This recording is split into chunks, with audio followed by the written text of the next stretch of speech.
देखिए 2021 question number 4 section A paper है NEET का फिजिक्स का है। ठीक है, इसमें देखो क्या है।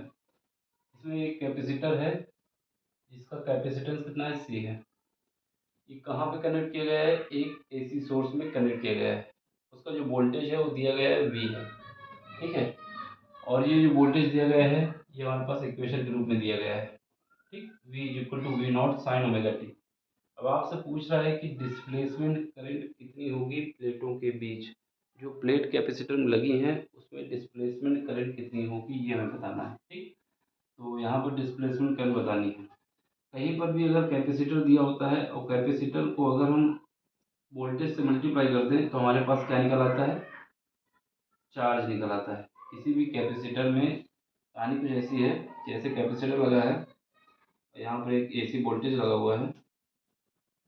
ठीक है, तो यहाँ पर हमारे पास जो वोल्टेज लगा हुआ है V is equal to V naught sine omega T लगा हुआ है। ठीक, यहाँ पर कैपेसिटर है।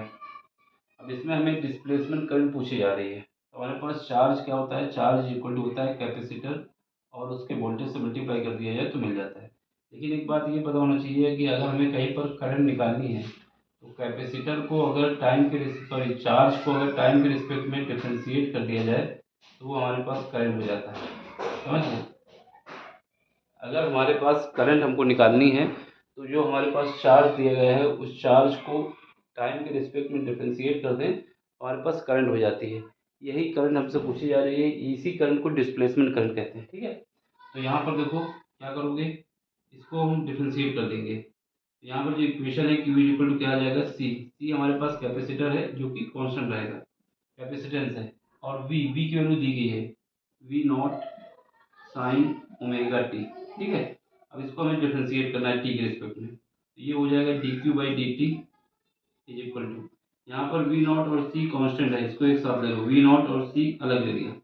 अब हम क्या करेंगे, साइन ओमेगा टी का जब टी के रिस्पेक्ट में डिफ्रेंशिएट करेंगे तो क्या आएगा, कॉस ओमेगा टी आ जाएगा, कॉस ओमेगा टी आ जाएगा। इसके बाद ओमेगा टी का जब डिफ्रेंशिएशन करेंगे तो ओमेगा आ जाएगा।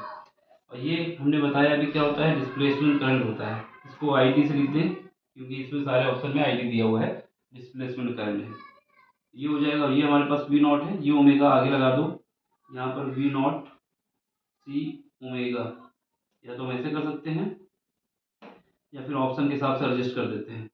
क्या करते हैं, वी नॉट और ओमेगा, यहाँ पर सी, फिर उसके बाद कॉस ओमेगा टी।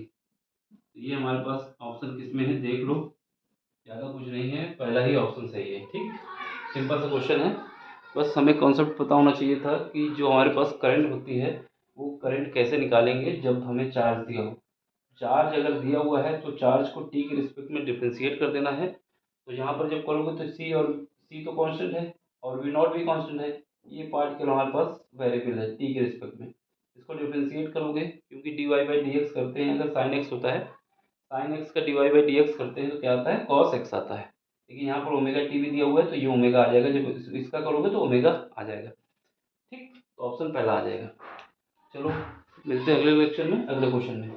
समझ में आया तो लाइक शेयर सब्सक्राइब, बाकी कोई क्वेश्चन नहीं आता तो टेलीग्राम में आके पूछ सकते हैं। Thank you for watching.